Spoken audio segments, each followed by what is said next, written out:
कैसे आप सभी लोग, एक बार फिर से स्वागत है आपका हमारे YouTube channel study with Yogesh में।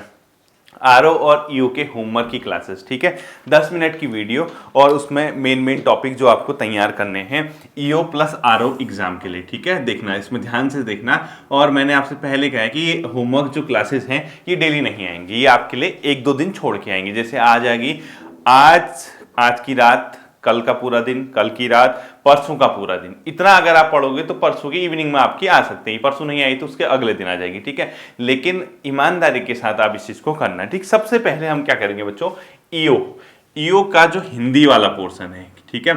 मैंने उसमें जो टॉपिक आपको दिए हैं उसमें क्या क्या कंप्लीट हो जाना चाहिए था आपका। 15 नंबर का स्वर और व्यंजन वाला, ये बोला था मैंने, ठीक है। विराम चिन्ह और कारक दोनों मिला के लगभग 7 नंबर का, यानी 22 मार्क्स का आपका ये हो जाना चाहिए अभी आपका, ठीक है। ईओ की हिंदी में आप अपने सिलेबस का अंतिम टॉपिक चेक करना आज, ठीक है, जिसके अंदर आपको क्या क्या दिया है चेक करना। संज्ञा, सर्वनाम, ठीक है, संज्ञा, सर्वनाम, विशेषण, क्रिया, लिंग, वचन, ठीक, सब पढ़ाया हुआ है मैंने आपको। विशेषण, क्रिया, लिंग, वचन, ये सब चीजें, ठीक है। अब आप मुझे बताओ कौन सा टॉपिक ऐसा है जो इसमें आपको नहीं पढ़ाएगा। और काल, ठीक है, काल तो वैसे आपको कोई दिक्कत भी नहीं है, ये आप वैसे ही कर लोगे। अब ये जो टॉपिक है बच्चों, ये इसी में एक टॉपिक था कारक, कारक को हटा दिया जाए तो अंतिम टॉपिक शायद 15 नंबर का आपके सिलेबस में, तो कारक वाला पोर्शन छोड़ दिया जाए तो 13 नंबर, तो 22 में 13 जोड़ो आपको 35 मार्क्स का आपका परसों तक तैयार हो जाना घर पे पोर्शन, ठीक है। अब ये कहां से पढ़ोगे, इसके लिए सिंपल सा सोर्स बहुत है बच्चों। अगर आप ल्यूसेंट हिंदी पढ़ते हो या आपको मैंने इसको कराया है UK SSSC हिंदी फोल्डर के अंदर, हिंदी फोल्डर, ठीक है, ये वहां भी कराया होगा, या हिंदी एक गहन अध्ययन करके एक फोल्डर होगा, या जहां भी आप चेक करो, इन दोनों में से किसी एक में चेक करना जहां आपको मिल जाए, ठीक है।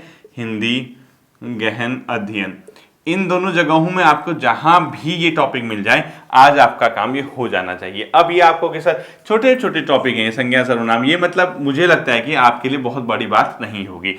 अब क्योंकि इसकी जो ड्यूरेशन है, मतलब आज है, कल 24 घंटे होने तक आपका ये टॉपिक हो जाना चाहिए, ठीक है, उससे नहीं। अब आप कहोगे सर 24 घंटे तक हो गया, फिर क्या करेंगे, रिवीजन। जैसे ही आपका ये काम हो गया, इससे आगे नहीं बढ़ोगे हिंदी के सिलेबस में। जो टॉपिक ऑलरेडी आपको दे चुका हूं, जैसे स्वर और व्यंजन वाला चैप्टर जो है, इसको रिवीजन कर लेना है, ठीक है। साथ ही साथ कारक और विराम चिन्ह, ये आपका रिवीजन हो जाना चाहिए। कहने का मतलब नेक्स्ट होमवर्क की वीडियो से पहले आपके ये टॉपिक रिवीजन हो जाना चाहिए। तो 35 नंबर तो आपकी हिंदी में यहीं पे। खाली समय मिलता है, पर्यायवाची, विलोम, इसके अलावा मुहावरे, लोकोक्तियां, ये सब आपको डेली बेसिस पे अपने स्तर पे तैयार करनी है, ठीक है। यार नौकरी चाहिए तो पढ़ना तो पड़ता है भाई। अब ऐसा होगा कि लगता होगा ना कि यार क्या पढ़ रहे हैं, कब तक पढ़ेंगे, कभी जॉब लगेगी भी नहीं लगेगी, कहीं ऐसा तो नहीं कि पढ़ते पढ़ते आत्मा का परमात्मा से मिलन हो जाए। बिल्कुल ऐसा नहीं होगा, ठीक है। आपकी मेहनत है ये, क्योंकि देखो किसी चीज का अगर सुख पाना है ना, उस सुख पाने के पीछे की जो कहानी है, उस चीज के पीछे जो दर्द है, जो स्ट्रगल है, जो मेहनत है, उस चीज को भी तो महसूस किया होना चाहिए। तभी तो पता चलेगा ना कि आपको सुख जो महसूस कर रहे हो, क्या वास्तव में वो सुख उस मेहनत या जो आपने अभी उससे पहले जो कर्म किए उसके कंपैरिजन में आपको फील हो रहा है या नहीं हो रहा। यही होता है, ठीक है।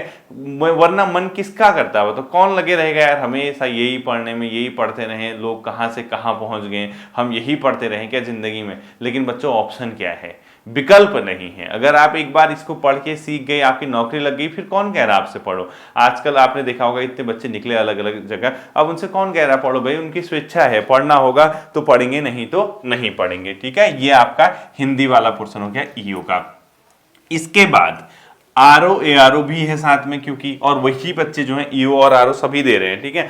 अब आरओ के लिए ईओ की जीएस में आपको एक टॉपिक देखना, ईओ की जीएस में, ठीक है, 4-5 साथी दिए, सबके सब खत्म करो। ये तो सिलेबस क्या है, राइट टू इंफॉर्मेशन, आरटीआई सूचना का अधिकार देखना, राइट टू एजुकेशन शिक्षा का अधिकार देखना, ठीक है, right intellectual property rights IPR intellectual property rights यानी बौद्धिक संपदा का अधिकार, 3 हो गए, ठीक है। इसके अलावा जो आएगा बच्चों कंज्यूमर प्राइस इंडेक्स, यानी कंज्यूमर प्राइस इंडेक्स यानी सॉरी कंज्यूमर प्राइस इंडेक्स नहीं, ये उपभोक्ता संरक्षण अधिनियम यानी कंज्यूमर प्रोटेक्शन एक्ट सीपीए, ठीक है, यानी उपभोक्ता संरक्षण अधिनियम। और सेवा का अधिकार, right to service, right to service, ठीक है।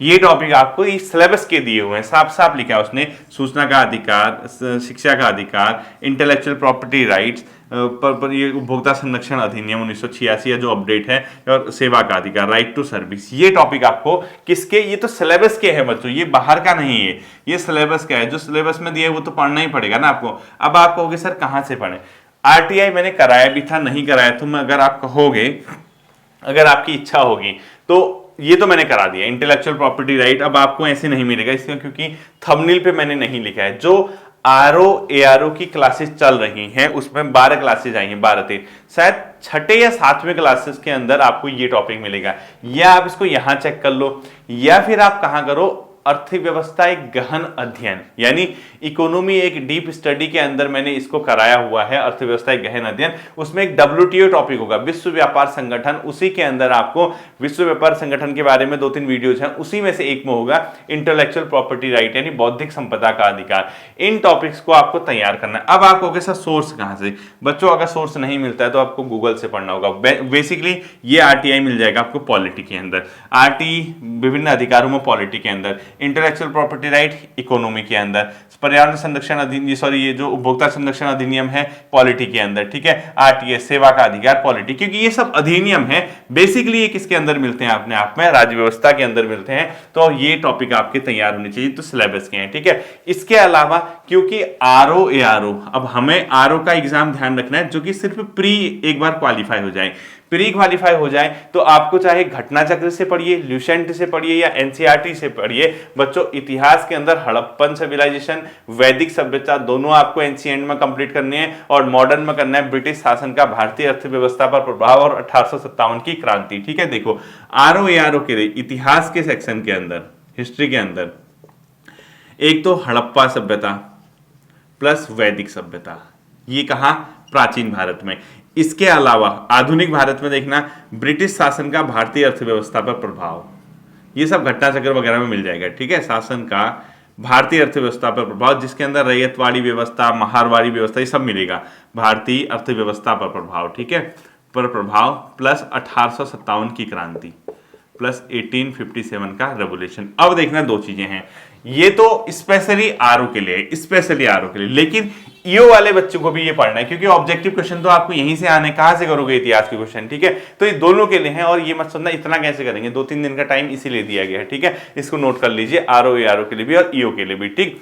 इसके बाद आता है बच्चों आपका पॉलिटी, क्योंकि ये तो ईओ का सिलेबस है, लेकिन आरओ वालों के लिए पॉलिटी कहां गई, और आरओ के साथ साथ ईओ के लिए भी पॉलिटी पढ़नी पड़ेगी क्योंकि ईओ में मैथ्स रीजनिंग नहीं है, इसलिए ईओ वालों को ये पॉलिटी भी पढ़नी है, ठीक है, जो मैं लिख रहा हूं।